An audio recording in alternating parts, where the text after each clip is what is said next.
Жеке ишкер Азат Исакунов өз чөнтөгүнөн коронавируска каршы күрөшүү үчүн 15 миллион сом каражат бөлөт. Бул тууралуу ишкер өзү билдирип, коронавируска каршы күрөшүү үчүн 15 миллион акчалай жардам берүүнү туура көргөнүн айтат. Айтымында каражаттын 10 миллион сому мамлекеттин эсебинен түзүлгөн фондко которулат жана анын 5 миллиону медицина, милиция кызматкерлеринин тамак аштарына жумшалат. Маалымат бак Супер KG. Бүгүн 25 мартта саат 14:00 карата Кыргызстанда коронавирус боюнча жаңы 2 учур катталды. Бул маалыматты Коомдук саламаттыкты сактоо башкармалынын башчысы Айнура Ахматова түштөн кийинки онлайн маалымат жыйынында билдирди. Алардын абалы канааттандырыларлык экенин кошумчалады. Жаңы катталган бейтаптардын бири 1960 жылы туулган, ал Испаниядан келген адам менен байланышта болгон. Экинчи бейтап 1985 жылы туулган Жаран Москва районунун тургуну, ал Дубайдан келген. Муну менен Кыргызстанда жалпы бейтаптардын саны 44 адамга жетти. Өлкөнүн аймактарындагы көрсөткүч: Ош областында 20 учур, Жалбат областында 19 учур, Бишкек шаарында 3 учур, Чүй областында 1 учур, Баткен областында 1 учур.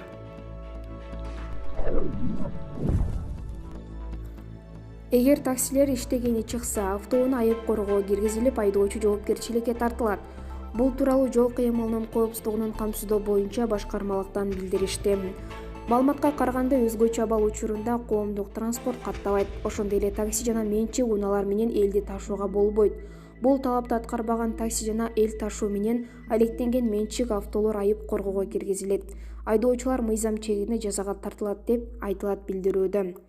Учурда жол инспекторлору айдоочуларга түшүндүрүү иштерин жүргүзүп, өзгөчө абалды туура кабыл алууну өтүнүп жатат. Эске салсак, өлкөдө коронавирустун жайылып кетпешине бөгөт коюу максатында Бишкек, Ош жана Жалал Абад шаарларына, ошондой эле 3 районго өзгөчө абал режими киргизилди. Бул режим 15 апрелге чейин күчүндө болот. Мурдагыдай күндүз баары каалаган жагына бара албайт. Ары бери жүрүүгө чектөө коюлду. Буга чейин биринчи вице-премьер Кубатбек Боронов өзгөчө абал киргизилген аймакта жашагандар кечки саат 20:00 таңкы 7:00 чейин эч кайда чыкпашы керек экенин эскерткен. Анткени бул убакта коменданттык саат жарыяланган. Күндүз дарыканага, азык-түлүк дүкөнүнө жана ооруканага гана чыкса болот. Маалымат бак Спутник KG. Маршруттук баракча күндүз саат 7:00 20:00 чейин азык-түлүк дүкөнүнө, дарыканага, медициналык мекемелерге барууга чыккандардын жанында сөзсүз болушу керек. Бул тууралуу республикалык штабтан билдиришти. Эске салсак, Бишкек шаарында 25 марттан өзгөчө абал режими киргизилди. Биринчи вице-премьер Кубатбек Боронов өзгөчө абал учурунда күндүз 3 себеп менен гана көчөгө чыгууга болорун айткан. Маршруттук баракчада төмөнкү маалыматтар болушу керек. Анын баарын Жаран өз колу менен кагазга ручка же карандаш менен толтурат. Аты жөнү, телефон номери, үйдөн чыккан себеби, чыккан убактысы, кайткан убактысы, жашаган жери, бара турган жери. Банктарга өтө зарыл болгон учурларда гана кайрылууга болот. Алгач алардын өзгөчө абал учурундагы иштөө графигин тактап алганыңыз оң деп айтылат маалыматта. Азык-түлүк дүкөнүнө же дарыканага бара турчу адамдын жанында маршруттук баракчадан тышкары өздүгүн тастыктаган документи болушу керек. Ал эми мамлекеттик кызматкерлер үчүн комендант тарабынан уруксат кагазы жазылып берилет. Кечки саат 20:00 таңкы 7:00 чейин бардык кыймылга чектөө киргизилген. Буга чейин өкмөт маршруттук баракча деген эмне жана аны кантип толтуруу керек экендигин түшүндүрүп берген. Эскерте кетсе, ушул тапта Кыргызстанда коронавирус жуктуруп алгандардын саны жалпы жонунан 42 кишиге жетти. Ооруканада жаткандардын арасында 1 жашка чейинки, 1 ымыркай, 6 жаштагы 1 жеткинчек жана 14 жаштагы өспүрүм бар. Ал эми Сузактын 71 жаштагы тургуну жандандыруу бөлүмүндө жатат. Маалымат бак Спутник KG. Бишкек шаарында Кыргызстан менен Туркиянын ортосунда курулган Достук ооруканасынын коронавируска каршы күрөш учурунда колдонуу сунушу менен Туркия тарапка кайрылуу жөнөтүлгөн.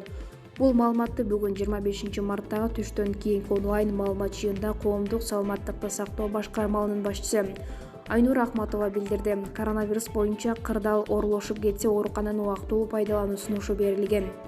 Учурда бул маселе каралып жатат, деди Ахматова. Жаңы оорукананын имараты пайдаланууга бериле элек болчу. Кыргызстанда бүгүнкү жаңы 2 учурду кошкондо Кыргызстанда 44 адамдан коронавирус аныкталды. Шайыр апалар фестивалине катышып жүргөн чыгармачыл апалар тобу 25 мартка караган түнү Туркиядан чартердик рейс менен учуп келишти.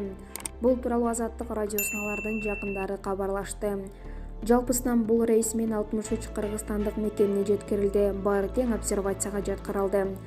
Туркиянын Анталия шаарына эс алганы кетип, коронавируска байланыштуу чектөөлөрдөн улам 60тан ашуун кыргыз жараны кайтып келе албай жатканы арасында шайыр апалар да бар экени буга чейин социалдык түйүндөрдө кабарланган. Шайыр апалар фестивалин КТРКнын маданият каналы уюштуруп келген. Саамалык энелердин башын бириктирүү, кыргыздын унута калган чыгармаларын, маданий баалуулуктарын даңазалоого багытталганы айтылган. Анын катышуучулары өлкөнүн ар тарабынан келген апалар жана аталар өнөрүн тартуулашат. Казакстанга барган Кыргызстандын жаранынан коронавирус аныкталды. Бул тууралуу Нур Казакстан Жамбыл областынын саламаттыкты сактоо башкармалыгынын башчысы Марат Жуманкуловго шилтеме берүү менен жазды. Анын айтымында бейтап Кыргызстандан Жамбыл областына 23 мартта барган. Ал дароо карантинге жайгаштырылып, коронавируска анализ алынган.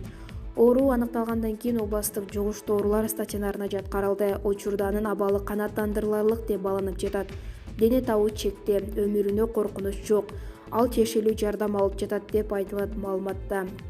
Аталган бейтап менен байланышта болгон адамдар аныкталды. Жалпы 13 адам изоляцияга алынды. Ошондой эле жашаган жери дезинфекцияланды.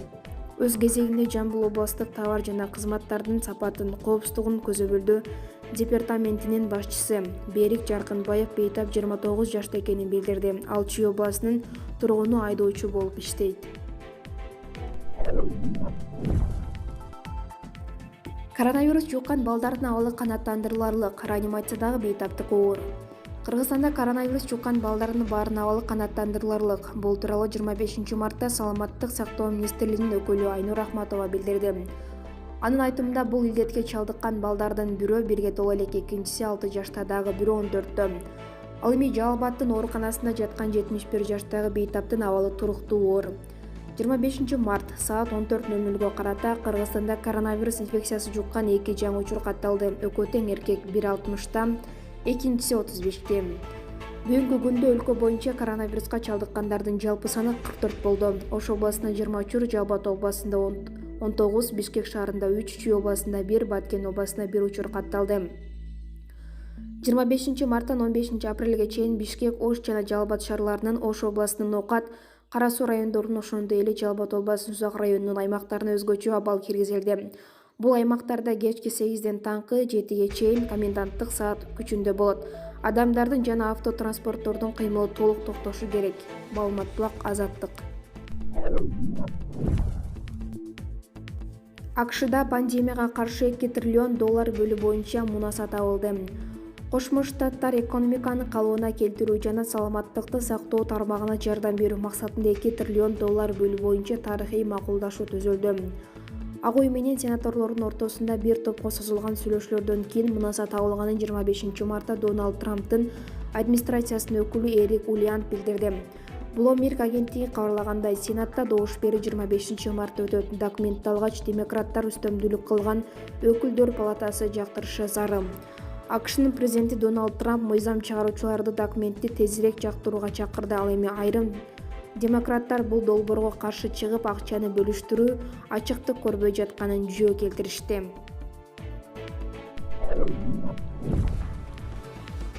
Индияда үйдөн чыгууга тыюу салынды. Индиянын премьер-министри Нарендра Моди шаршемби күнү кечинде жалпы өлкөгө карантин киргизилгенин жарыялап, 25 марттан тартып жарандарга үйлөрүнөн чыгууга тыюу салды. Коронавирустун жайылышын оздуктоо максатында кабыл алынган чаралар 21 күнгө созулары маалым болду. Эгер биз алдыдагы 21 күндү жеңе албасак, анда биз 21 жыл артка кайтып калышыбыз мүмкүн, деп айтты Моди телеканалдагы кайрылуусунда. 1,3 миллиард эл бар. Индияда COVID-19 вирусу 560тан ашуун кишиде аныкталды. 10 киши бул илдеттен көз жумган. Джон Хопкинс атындагы университеттин маалыматына ылайык, 25 мартка карата дүйнөдө коронавируска чалдыккандардын саны 423 000 кишиден ашты. Ал эми ажал тапкандардын саны 19 000 адамдан көп. Маалымат булак Азаттык.